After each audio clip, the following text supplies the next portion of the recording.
हर हर महादेव। सावन मास के शुक्ल पक्ष की तृतीया तिथि को महिलाएं शिव पार्वती का विशेष पूजन करती है। उसे हरियाली तीज कहा जाता है। देश के बड़े भाग में यही पूजन आषाढ़ तृतीया को भी मनाया जाता है।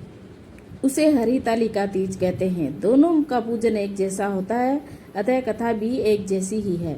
श्रावण मास के शुक्ल पक्ष की तृतीया को श्रावणी तीज कहते हैं, परंतु ज्यादातर लोग इसे हरियाली तीज के नाम से जानते हैं।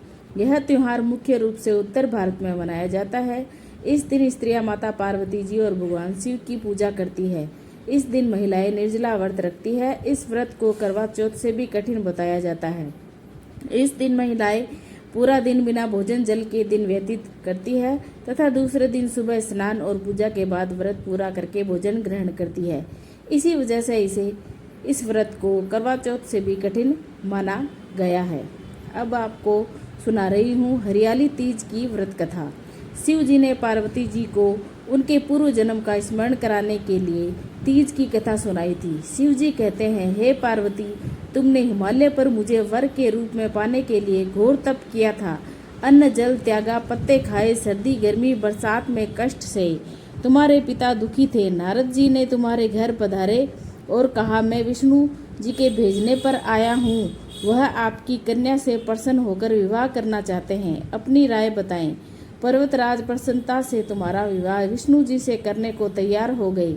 नारद जी ने विष्णु जी को यह शुभ समाचार सुना दिया, पर जब उन्हें पता चला तो बड़ा दुख हुआ। तुम मुझे मन से अपना पति मान चुकी थी। तुमने अपने मन की बात सहेली को बताई। सहेली ने तुम्हें एक ऐसे घने वन में छुपा दिया जहाँ तुम्हारे पिता नहीं पहुँच सकते थे। वहाँ तुम तप करने लगी। तुम्हारे लुप्त होने पर पिता चिंतित होकर सोचने लगे, यदि इस बीच विष्णु जी बारात लेकर आ गए तो क्या होगा।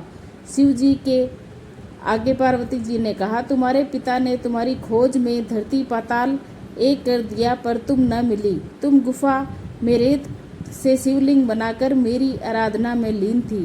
प्रसन्न होकर मैंने मनोकामना पूरी करने का वचन दिया। तुम्हारे पिता खोजते हुए गुफा तक पहुँचे।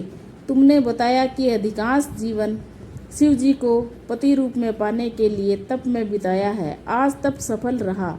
शिव जी ने मेरा वरण कर लिया। मैं आपके साथ एक ही शर्त पर घर चलूंगी, यदि आप मेरा विवाह शिव जी से करने को राजी हो। पर्वतराज मान गए। बाद में विधि विधान के साथ हमारा विवाह हुआ। हे पार्वती जी, तुमने जो कठोर व्रत किया था उसी के फल स्वरूप हमारा विवाह हो सका।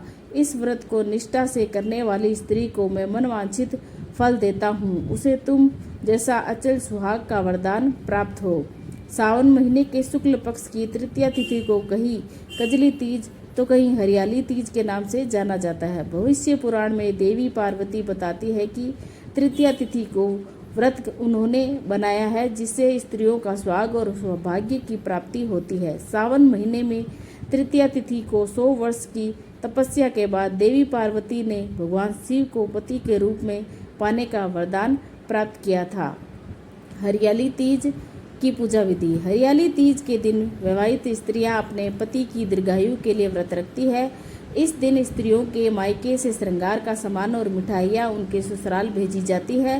हरियाली तीज के दिन महिलाएं सुबह घर के काम और स्नान करने के बाद 16 श्रृंगार करके निर्जला व्रत रखती है। इसके बाद माँ पार्वती और शिव जी की पूजा करती है।